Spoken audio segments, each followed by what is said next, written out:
It's the start of another busy summer water season, with beach days and pool parties being a highlight of the season. But did you know that childhood drowning is the single leading cause of death for children ages 1 through 4? The statistics are staggering and on the rise. Joining us to help us change the numbers together with tips to help parents keep their kids safe is Chief Executive Officer of the National Drowning Prevention Alliance, Adam Katchmarchi. Welcome. Good morning, Laura. So happy to be with you again. Now, Adam, drowning is fast and silent and often doesn't always look like drowning. What are some of the biggest misconceptions? Yeah, so one of the biggest things we're trying to clear up with parents this summer season is it's not going to look like it does in the movies or on TV. Hollywood has really portrayed drowning as a loud and pronounced event where many people think that, oh, my child, I'll see them waving and calling out for help, when in reality, drowning is fast and it's silent. It's 20 to 60 seconds, and the child is likely not going to be able to call out for help. And that's why learning swim skills early on is so important. Let's talk swim lessons. When can parents start getting their kids water competent? The American Academy of Pediatrics now recommends that children can be ready to start swimming lessons as early as their first birthday. Now, a 1 or 2-year-old is not going to be swimming back crawl or front crawl across the pool, but they can learn basic survival skills such as floating, just in case they end up in the water unexpectedly. So it's never too early. And I do want to put a plug out to adults as well. We know so many adults don't know how to learn to swim, and it's never too late. Look up a local swim program in your community and get those skills today. And knowing how to swim is critical, especially if you're a parent.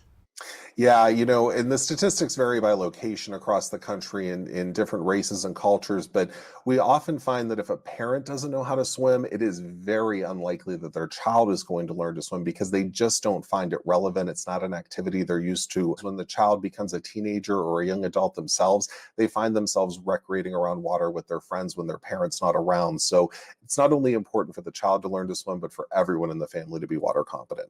And speaking of family, what else can parents do to protect their kids from drowning? We recommend the use of our 5 layers of protection, the first one being barriers and alarms. For children ages 1 to 4, not only is drowning the single leading cause of death, but it's 70% of these toddler drownings are happening during a non-swim time when a child's not expected to be around the water. So making sure that we're restricting access as much as possible during non-swim times, critically important.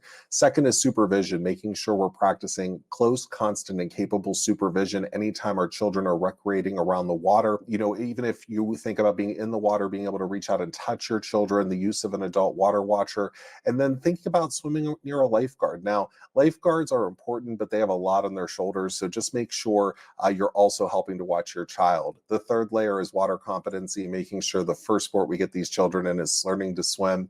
And then fourth is the appropriate use of life jackets and other flotation when around natural bodies of water, anytime when we're boating. And again, another call out for adults, make sure you're also wearing your life jacket, modeling that good behavior for a child. And then fifth, drowning is an accident. It happens suddenly and when we least expect it to. So knowing what to do in that emergency, how to call for help, how to help the victim, and then also, if needed, how to provide high quality CPR care with rescue breaths can really make a huge difference to having a positive outcome.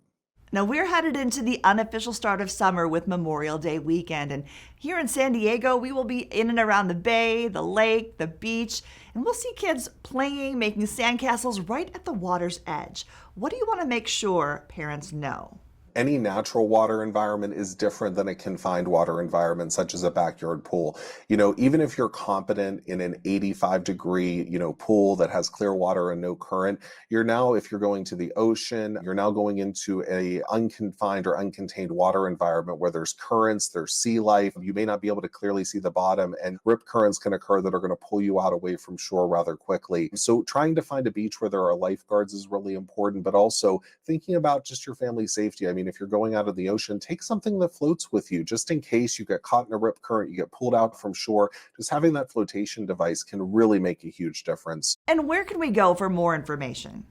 Absolutely. You can visit ndpa.org/firstsport to learn all about water competency, getting your kids into swim lessons, and the other 5 layers of protection, and download all sorts of checklists. If you're planning a vacation, going camping, or hiring a caregiver, we have it all thought out from you from a water safety perspective. Together we can prevent drowning and save lives. Adam, we thank you so much for sharing the 5 layers of protection and these important reminders. Thank you, Laura. Appreciate the time. And we thank you for joining us on San Diego Living. We'll see you next time.